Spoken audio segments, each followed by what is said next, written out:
Hi ಎಲ್ರಿಗೂ Indian palette ಚಾನಲ್ಗೆ ಸ್ವಾಗತ. ನಾನಿವತ್ತು ಅಲಸಂದೆ ಕಾಳು ವಡೆ ಮಾಡೋದು ತೋರಿಸ್ತಾ ಇದ್ದೀನಿ. ಅದಕ್ಕೆ ಬೇಕಾಗಿರೋ ಸಾಮಾನು ಏನೇನಂತ ನೋಡೋಣ. ಅಲಸಂದೆ ಕಾಳು ವಡೆಗೆ ಮೊದಲಿಗೆ ಅಲಸಂದೆ ಕಾಳನ್ನ ನಾನು 2-3 ಗಂಟೆ ಕಾಲ ನೆನೆಸಿಟ್ಟು ನೀರನ್ನೆಲ್ಲ ಶೋಧಿಸಿ ಇಟ್ಕೊಂಡಿದ್ದೀನಿ.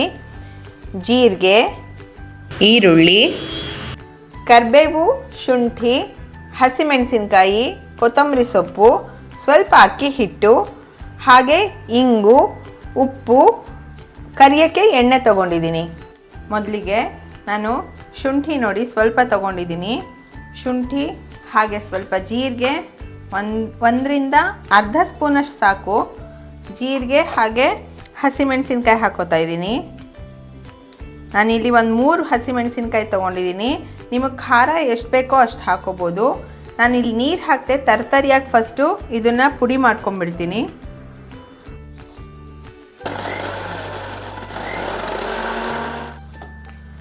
ನೋಡಿ ಈ ರೀತಿ ಪುಡಿ ಆಗಿದೆ ನೋಡಿ, ತರ್ತರಿಯಾಗಿ ಮಾಡ್ಕೊಂಡಿದ್ದೀನಿ ನಾನಿವಾಗ ಇದನ್ನು ಒಂದು ಬಟ್ಲಿಗೆ ತೆಗೆದಿಟ್ಕೊಂಡ್ಬಿಡ್ತೀನಿ.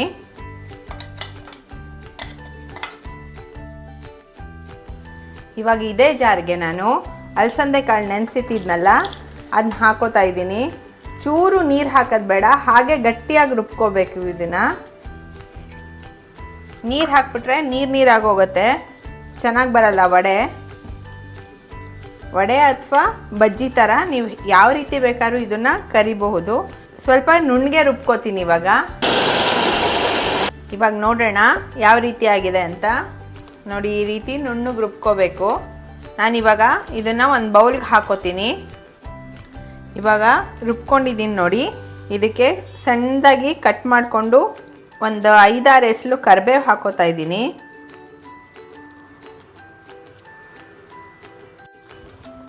ಇವಾಗ ಸ್ವಲ್ಪ ಕೊತ್ತಂಬರಿ ಸೊಪ್ಪು ಹಾಕೋತೀನಿ ನೋಡಿ, ಸಣ್ಣದಾಗಿ ಕಟ್ ಮಾಡ್ಕೋತಾ ಇದ್ದೀನಿ.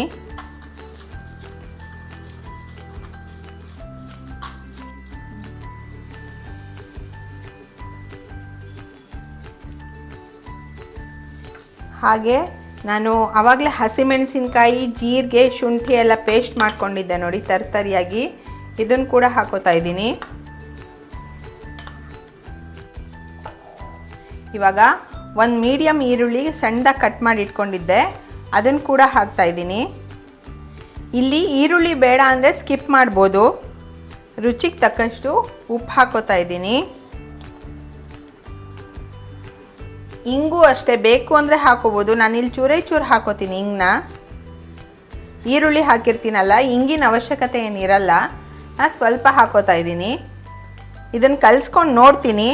ಸ್ವಲ್ಪ ನೀರು ಅನಿಸಿದ್ರೆ ಒಂದು ಸ್ಪೂನಷ್ಟು ನಾನು ಅಕ್ಕಿ ಹಿಟ್ಟು ಹಾಕೋತೀನಿ. ಇಲ್ಲಾಂದರೆ ಅಕ್ಕಿ ಹಿಟ್ಟೇನು ಬೇಕಾಗಲ್ಲ. ಒಂದು ಸಲ ಕಲಸಿ ನೋಡ್ತೀನಿ. ಅಲಸಂದೆ ಕಾಳನ್ನ ಕೆಲವರು ಸಿಪ್ಪೆ ಎಲ್ಲ ತೆಗೆದು ಆಮೇಲಿಂದ ಮಾಡ್ತಾರೆ ವಡೆ ಮಾಡಬೇಕಾದ್ರೆ. ನಾನು ಇಲ್ಲಿ ಸಿಪ್ಪೆ ಸಮೇತ ರುಬ್ಬಿದ್ದೀನಿ. ಹಾಗೂ ಮಾಡ್ಬೋದು, ಈ ಥರನೂ ಮಾಡ್ಬೋದು. ಆ ಸಿಪ್ಪೆ ತೆಗೆದು ಮಾಡಿದ್ರೆ ಸ್ವಲ್ಪ ವೈಟ್ ಕಲರ್ ಬರುತ್ತೆ, ಇಲ್ಲ ಅಂದರೆ ಸ್ವಲ್ಪ ಬ್ರೌನ್ ಕಲರ್ ಬರುತ್ತೆ ಅಷ್ಟೇ. ರುಚಿಯೆಲ್ಲ ಹಾಗೇ ಇರುತ್ತೆ. ಇವಾಗ ಒಂದೇ ಒಂದು ಸ್ಪೂನಷ್ಟು ಅಕ್ಕಿ ಹಿಟ್ಟು ಹಾಕೋತೀನಿ. ಇದು ಬೈಂಡಿಂಗ್ಗೋಸ್ಕರ ಅಷ್ಟೇ ನಾನು ಹಾಕೋತಾ ಇರೋದು. ಗಟ್ಟಿನೇ ಇದೆ, ಆದರೆ ಬೈಂಡಿಂಗ್ಗೋಸ್ಕರ ಹಾಕೋತಾ ಇದ್ದೀನಿ ಅಷ್ಟೇ.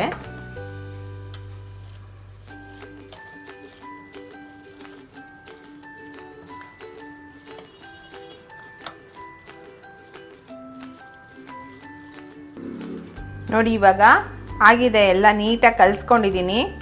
ಇವಾಗ ನೆಕ್ಸ್ಟು ಎಣ್ಣೆ ಕಾಯಕ್ಕೆ ಇಡೋಣ. ಇವಾಗ ಅಲಸಂದೆ ವಡೆ ಮಾಡೋಕ್ಕೆ ಎಣ್ಣೆ ಹಾಕೋತಾ ಇದ್ದೀನಿ ಕರಿಯೋಕ್ಕೋಸ್ಕರ.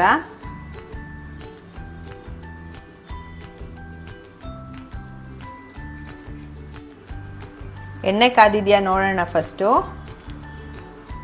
ಕಾದಿದೆ. ಈ ಅಲಸಂದೆ ವಡೆನ ಉದ್ದಿನ ವಡೆ ಥರನೂ ಮಾಡ್ಬೋದು, ಇಲ್ಲಾಂದರೆ ಪಕೋಡ ಥರ ಚಿಕ್ಕದಾಗಿ ಈ ರೀತಿ ಹಾಕ್ಬೋದು.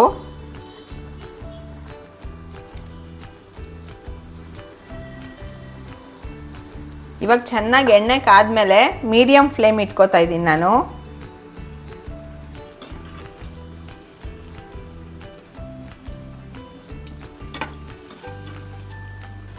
ನೋಡಿ ಈ ರೀತಿ ಆಗಿದೆ ಅಲಸಂದೆ ವಡೆ, ಗರ್ಗರಿಯಾಗಿರತ್ತೆ.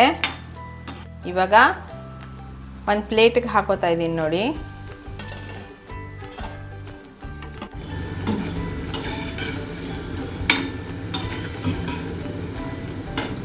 ಯಾವುದೇ ವಡೆ, ಯಾವುದೇ ಬೋಂಡ ಅಥವಾ ಯಾವುದೇ ಬಜ್ಜಿ, ಯಾವುದೇ ವಡ ಆದರೂ ಕೂಡ ಮೀಡಿಯಮ್ ಫ್ಲೇಮಲ್ಲಿ ಕರೆದ್ರೆ ಗರ್ಗರಿಯಾಗಿರುತ್ತೆ.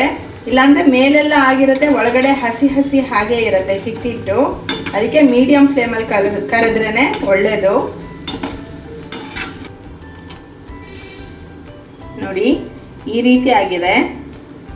ಇದು ಕಾಫಿ ಅಥವಾ ಟೀ ಜೊತೆಗೆ ತುಂಬ ರುಚಿಯಾಗಿರುತ್ತೆ. ಹಾಗೆಯೇ ಮಕ್ಕಳಿಗೆ ಕೆಚಪ್ ಜೊತೆ ಕೂಡ ಕೊಡಬಹುದು, ಇಲ್ಲಾಂದರೆ ಕಾಯಿ ಚಟ್ನಿ ಜೊತೆ ಕೂಡ ತುಂಬ ರುಚಿಯಾಗಿರುತ್ತೆ ಇದು. ನೀವು ಒಮ್ಮೆ ಮನೇಲಿ ಟ್ರೈ ಮಾಡಿ. ಹೇಗೆ ಬಂತು ಅಂತ ನನಗೆ ಕಮೆಂಟ್ ಮೂಲಕ ತಿಳಿಸೋದನ್ನು ಮರಿಬೇಡಿ. ಹಾಗೆ ಲೈಕ್, ಶೇರ್, ಸಬ್ಸ್ಕ್ರೈಬ್ ಮಾಡೋ ಮೂಲಕ ನಮ್ಮನ್ನು ಹೀಗೆ ಸಪೋರ್ಟ್ ಮಾಡ್ತಾ ಇರಿ. ಮತ್ತೆ ಮುಂದಿನ ವಿಡಿಯೋದಲ್ಲಿ ಸಿಗೋಣ. ನಮಸ್ಕಾರ.